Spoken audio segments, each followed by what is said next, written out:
안녕하세요, 쌤입니다. 오늘은 절대 이기는 대화의 기술이라는 주제로 함께 하겠습니다. 저는 이제 직업병이 있어요. 이게 드라마나 영화를 봐도 그냥 그거 자체를 즐기는 게 아니라 저 대화를 했을 때 효과가 어떻게 나지? 이제 이런 걸 막 계속 생각을 해요. 직업병이에요. 그런데 그런 걸 보면 참 이제 이 대화라는 게 어렵구나 이런 생각이 드는 게 저렇게 비논리적으로 말을 하는데도 상대가 감동하는구나. 저렇게 얘기하는데도 설득이 되는구나. 뭐 이런 생각이 들 때가 있고, 논리적으로 잘 말했는데 거절당하는구나. 이제 이런 거를 이제 아주 흥미롭게 볼 때가 있어요. 그러면서 이제 결론. 와, 정말 그 대화법이라는 거는 사람과 사람이 서로 대화를 한다는 거는 그렇게 쉬운 일은 아니다. 이런 생각을 합니다. 여러분들은 어떻게 생각하세요? 직장이나 가족 간의 대화 쉽게 느껴지세요? 굉장히 어렵게 느껴지세요? 우리가 이제 그 어려운 말하기를 조금 더 이제 쉬운 원칙을 리마인드를 중간중간 해나가면서 스스로한테 연습하는 노력을 한다면 훨씬 관계에 있어서 유연하게 우리가 원하는 것을 이루는데 도움을 받을 수가 있습니다. 오늘은요, 이제 현실에서 승률이 아주 높은 이기는 대화법의 공식을 여러분들에게 이제 여러분들과 함께 이야기를 나눠볼 건데요. 회사에서나 일반 커뮤니티, 특히 집에서도 이 공식을 기억하고 활용하시면요, 대화에 승리하실 수 있습니다. 그 중에서 오늘은요, 좀 더 서로 이제 뭐 좋을 때야 뭐 다 좋죠, 그죠? 그런데 감정이 상해 있는 어떤 부정적인 상황에서 대화할 때 우리는 어떻게 해야지 그 대화에서 이길 수 있는지 범위를 좁혀서 이야기를 해보도록 하겠습니다. 자, 어떤 공식이 있을까요? 첫 번째, 부정적인 상황이 있을 때 여러분들이 그 대화에 이기기 위해서 첫 번째는요, 화내지 않는다예요. 화내지 않는다. 아무리 자기 생각과 맞지 않아도 흥분하고 화내지 않는다. 이걸 여러분들이 절대적으로 원칙으로 삼으셔야 돼요. 화내면 무슨 일이든 지게 돼 있습니다, 내가. 나이 먹어서 저는 이걸 이제 알게 된 것 같아요.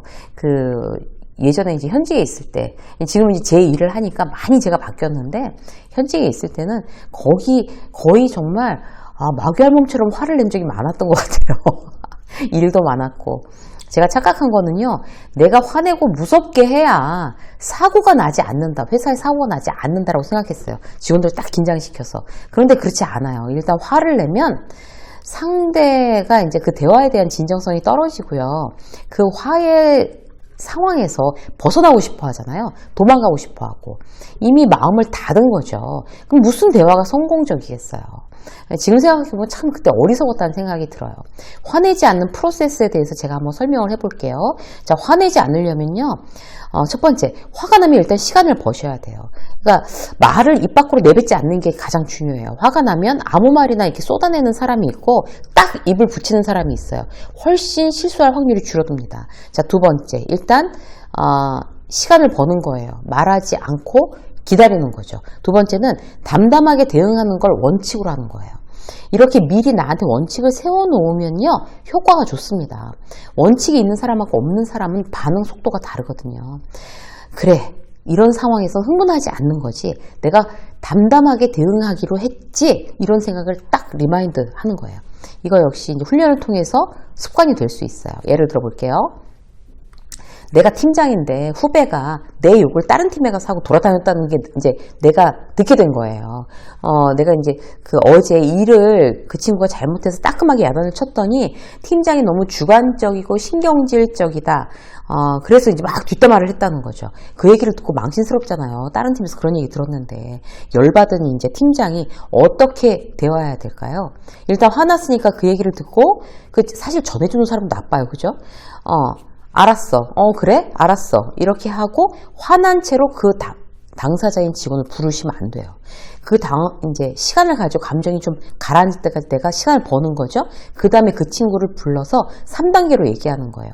담담하게 하려면 이 3단계가 필요해요. 팩트만 얘기하셔야 되는 거고요. 그 사람에 의해서 내가 영향받은 거 두 번째 얘기하셔야 되고, 그리고 내가 이제 그 사람한테 요청하고 싶은 거, 이거 얘기하시는 거예요. 그래서 팩트, 그 다음에 영향, 요청, 이거 세 가지 3단계로 얘기하시면 담담하게 얘기하실 수 있습니다. 이렇게만 얘기하면 이 공식대로 하면 비난이 빠지는 거예요. 비난이. 나는 이제 이런 얘기를 내가 들었다. 팩트만 얘기했어요. 그리고, 그래서 그 얘기를 들었을 때 나는 이런 기분이 들었어. 내가 받은 영향에 대해서 얘기하는 거예요. 그리고 나서 이제 그런 얘기가 있으면 직접 나한테 와서 얘기하고 내가 다른 사람한테 그런 얘기를 건네서 듣지 않게 하면 좋겠어. 요청하는 거예요. 이것만 하시는 거죠. 담담하게 말할 수 있는 방법이에요. 자, 세 번째 뭔가 하면요. 그래도 말이 안 통한다. 그러면 그런 사람과는 대화를 중단한다. 이거 원칙으로 삼으세요. 작정하고 싸우자는 사람, 해결하려는 게 아니고 더 사이 갈라놓고 패거리 조성하고 루머 퍼뜨리고 이런 사람들 있죠. 누군가를 비난하고 모함하고. 이런 부류 우리 주변에 있다고 하면 그 사람한테 휘말리지 않는 것도 굉장히 중요한 대화법이에요. 휘말리지 않으려면 어떻게 해야 돼요? 쓸데없는 논쟁으로 에너지를 낭비하지 않습니다. 예를 들어서 선배가 진행하고 있는 일에 이제 그 선배가 내가 진행하고 있는 일에 이제 시비를 걸기 시작한 거야. 그렇게 해갖고 되겠어? 에이, 그거 아니지. 안 봐도 그거 결론 뻔하다. 그거 좋은 피드백 받긴 틀렸어. 내 말이 맞나 안 맞나 한번 봐. 그러면서 막 실실 웃어가면서 막 그런다고 치자고요. 이거 사실 예전 경험담이에요. 그러면 어떻게 하셔야 돼요?